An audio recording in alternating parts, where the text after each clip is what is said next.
Hey Aries, welcome to your timeless tarot reading. Thank you so much for joining me today. Aries, take note that I'm not doing monthly readings at this time. So yeah, just a little FYI, whenever you find this reading, I definitely believe you were supposed to hear the messages in it. So let's dive in. I missed you guys. I'm very happy to be here in this virtual space with you. Let's start by picking the general energy. Aries. Okay, 2 cards flew out of the deck. What do we have here? 10 of Pentacles and 6 of Wands. 10 of Pentacles is very big. You know, there's this completion connected to old beliefs. It could be connected to patterns or ancestral patterns. And with the 6 of Wands, there's this celebration here. So what it tells me is you are complete with something that has been present in your life for a very, very long time. And now there's this celebration, like, okay, I'm done with this. There's this burden finally coming off my shoulders and I'm ready to start fresh. I'm ready also to honor where I am now in this moment and where I come from, you know, everything that made me who I am today, which again can be your ancestors, family. 10 of Pentacles to me speaks of many generation, and sometimes the things that we inherit that are not always great, but sometimes they can be. So there's something here about reclaiming kind of your individuality, and celebrating that and being celebrated, being seen. Let's see what this is about, okay? Because already I feel like this is kind of a deep one, Aries. So let's go. Let's see what this is about for Aries. Let me know in the comments how you've been. I want to know. Again, I missed you guys. I definitely missed your energy and interacting with you in the comments. So feel free to say hi. Okay, Aries.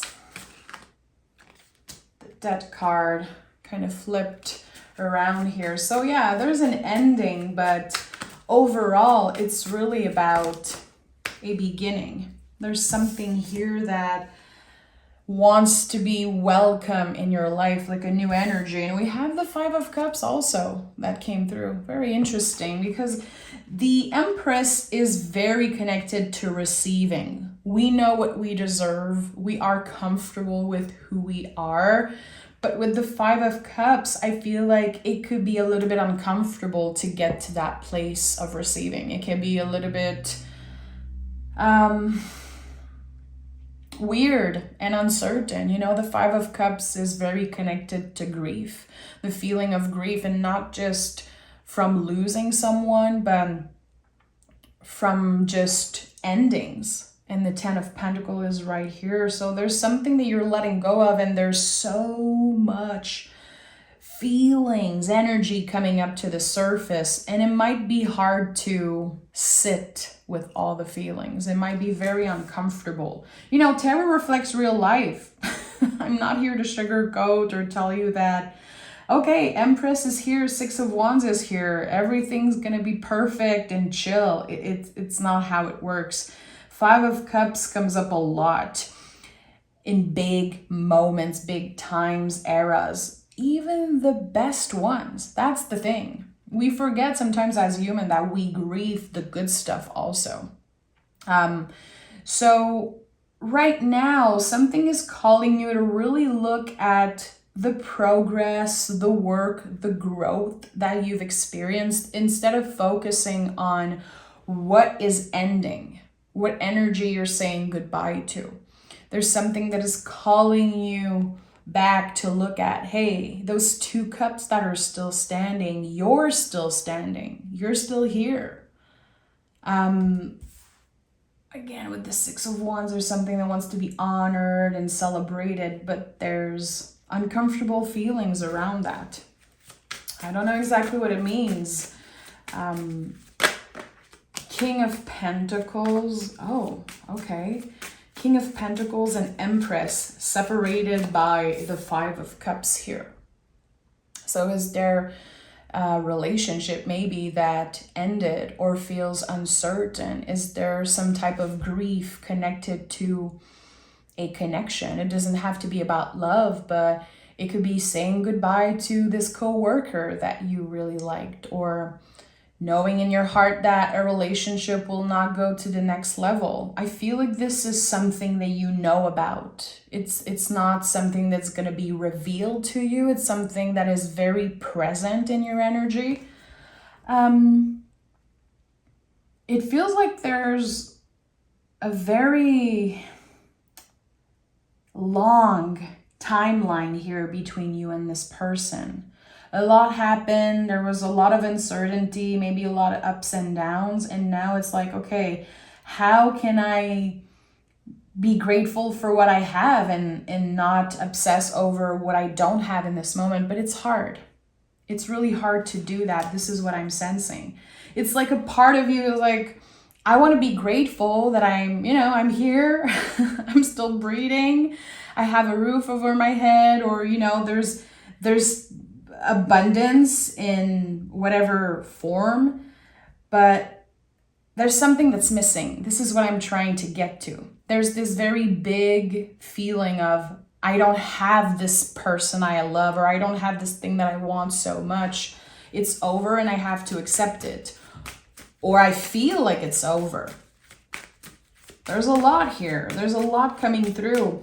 And what I'm asking, what I need to ask the cards is this how you feel, or is this really happening? And look at that. Two of Cups, Star, and Wheel of Fortune. Listen, again, I don't want to sugarcoat. This is not my vibe, but there could be definitely some type of, I don't want to say reunion, but the spark of something that gives you hope. You get some type of sign, you get a message, you get a feeling, and you choose to be hopeful in that moment, which is not easy.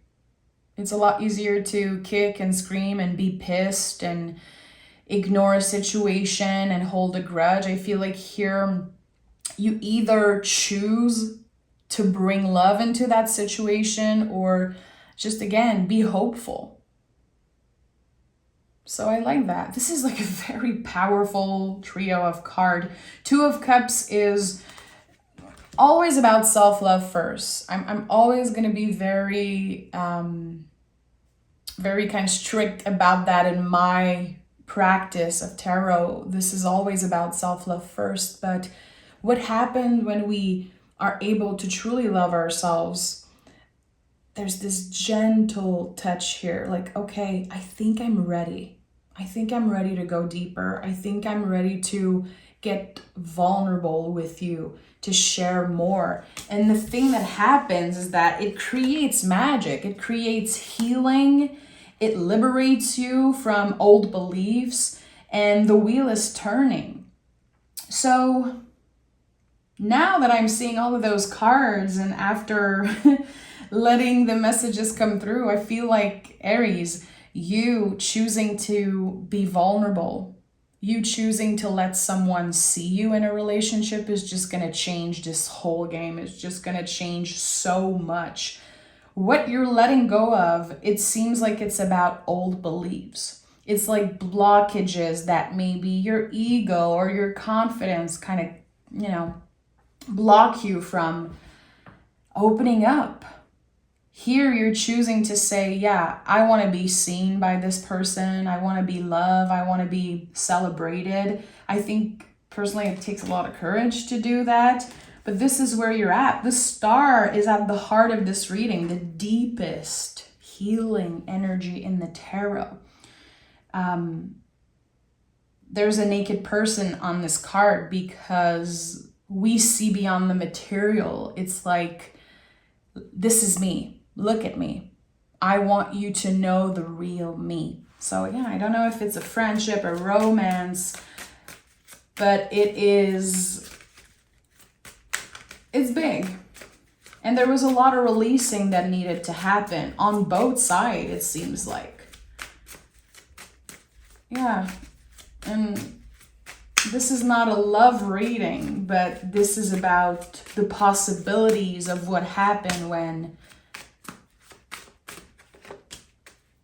you're letting someone in.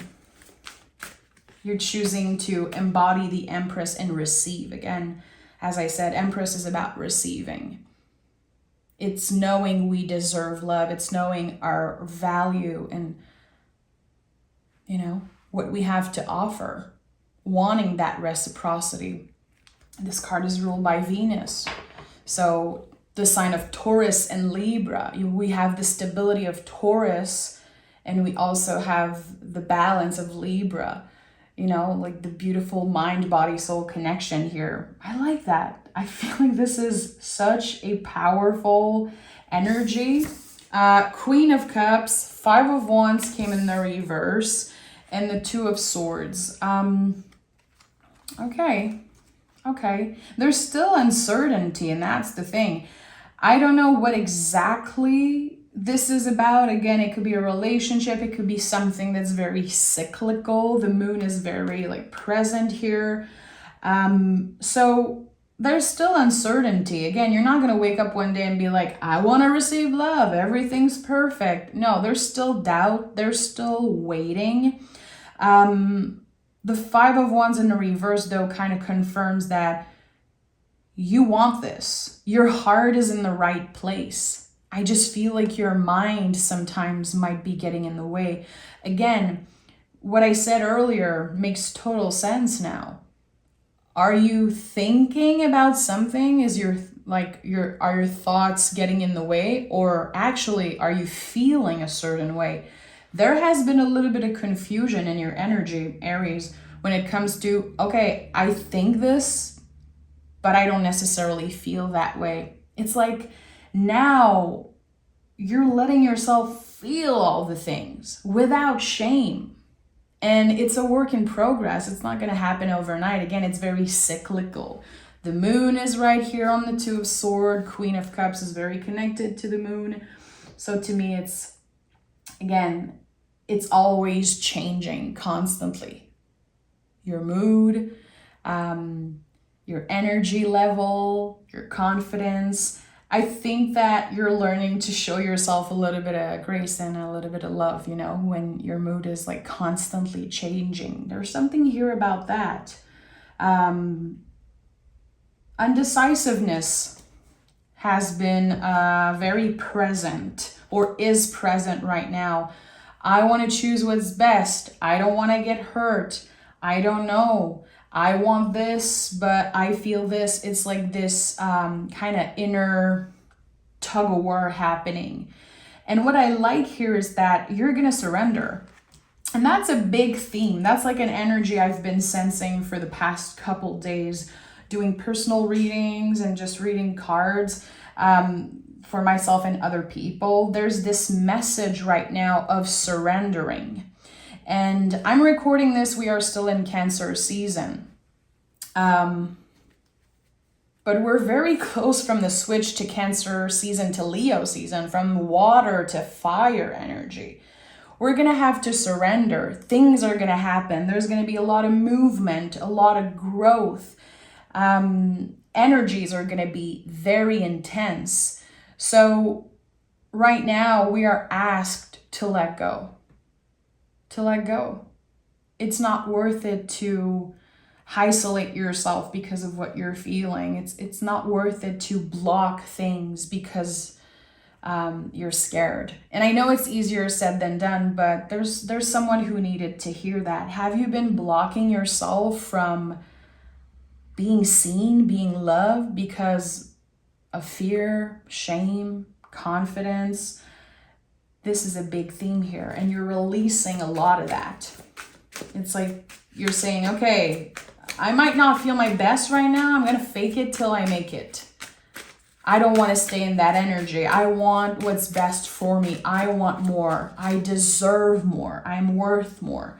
I like this, which is like a big thing, you know, especially if you are an Aries sun.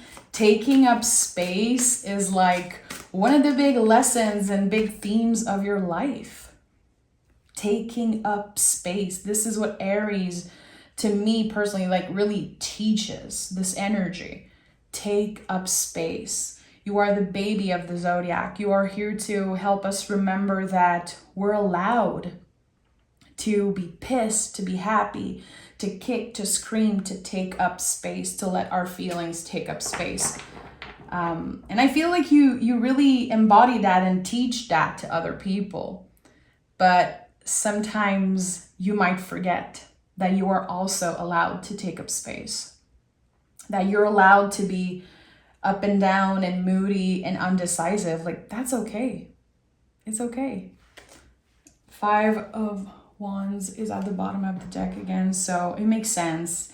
It's upside down here. It's in the upright here again. There's this inner battle around the heart space. We have Queen of Cups again and King of Swords. So there's this constant like couple, power couple energy. Maybe two people that are not necessarily on the same level, but there is love, there is energy here. So I feel like I have to tell you, it's not easy. I don't think it's gonna be easier, but you're gonna get a lot better at managing your feelings, noticing again when your mind is saying something and you're like, that's not my truth. That's not it. There's so much vulnerability and so much honesty in your future communication with that specific person I'm tuning in with here. I like that. Again, it's not going to be easy. It might not get easier right away, but this is something that is definitely worth the conversation, the time, the effort. And what I'm sensing is that two people want to do better for each other. And again, this doesn't have to be about romance. It's very important for me as a reader to include everyone. Not everyone is interested in romance and, wanting to find love. Not everyone is interested in that stuff. So it's about a relationship. And sometimes I read cards for myself and I know it's going to be about the relationship with myself, relationship with my inner child, relationship with, a family member, a neighbor, a friend. But your willingness to get vulnerable is definitely at the heart of this season of your life, Aries. The things that maybe you didn't feel comfortable saying before. Yeah, look at that. The star is here. This is all part of your healing journey. Saying what's on your mind and knowing that you have good intention. You want the best for you and for this connection. It's okay to say what's on your mind. You're not trying to hurt this person. You're not trying to hurt yourself. You're simply trying to be seen. And there's a part of you that wants to be seen. There's a part of you that's like, I have so much to offer and I feel like you don't even know half of what I can offer and who I am. And there's a lot to discover about you. I feel like that's very attractive. That's like, there's this magnetic pull. Like, okay, I want to get to know more about you. So take it how it resonates, but I like that. And we have the Queen of Wands. Yeah, you want to talk about being seen? This is magnetic. This is powerful, sensual, magical, really. The Queen of Wands is like, trust your inner magic. Trust that you have what it takes to manifest the life you want, to attract what you want. Go for it. Be honest. Get vulnerable. This is fire and water working together. So there's not going to be fire without the vulnerability. By choosing to get vulnerable, well, fire is going to burn and there's going to be intensity, magic, and excitement, and just a lot of beautiful things coming out of that. So maybe you have been struggling with that, you know, feeling like vulnerability is actually a problem. Like, no one wants to hear that I'm not doing great. I don't want to seem like I'm complaining. I don't want to reach out to this person and tell them, like, hey, I've been waiting for that email and that text for like a very long time. Like, there's something that you've been blocking yourself to do. And now it's like, enough. I don't want to do that. I don't want to hide those parts of myself. I have this fire burning inside me and I don't want to put it out. I want to let it burn. So it's really about finding that balance of, you're allowed to be intense. That's amazing. Like, I love that about my Aries friend. I said that before, but I have so many Aries friends. You guys would be like shocked. It's crazy. Like, almost all my guy group friends, they're all Aries. And you know, it's a very intense energy, whatever your placement in Aries is. It's like, what are you going to do with that fire? Why would you keep yourself from shining? Why would you keep other people from that magic? Because you're scared, you know? So the star came through 2 times at the heart of this reading, and, you know, came up again just to confirm. Let go of what other people think. As long as you know your heart is in the right place, who cares about what it looks like? Who cares? I feel like, again, with this naked person on the star card, to me, it always felt like there was this pure energy and something shining through the material and the superficial. It's like, this is the real me, and I might be intense, but that's the way it is. Let me pick a moon card. Aries. Aries. Look at that, my friend. This is your energy. Aries new moon. It's time to take action, whatever that means for you. I feel like the things that sometimes you judge yourself for, maybe the things that you don't really like about yourself, actually they're superpowers. I know it's very cheesy when I say that, but I mean it. I feel like something that you used to block and not embrace now is getting in the driver's seat of your life, my friend. Okay? I like it. Let me know in the comments how you connect with the reading. You can just say hi also. Let me know how you're doing. And as always, you know, you can join me on Patreon. I post every week mystery readings. There's a bunch of tarot lessons there. It's a good way to get to know me, to interact with me. And yeah, the link is always down below. So I hope to see you there, Aries. Take care.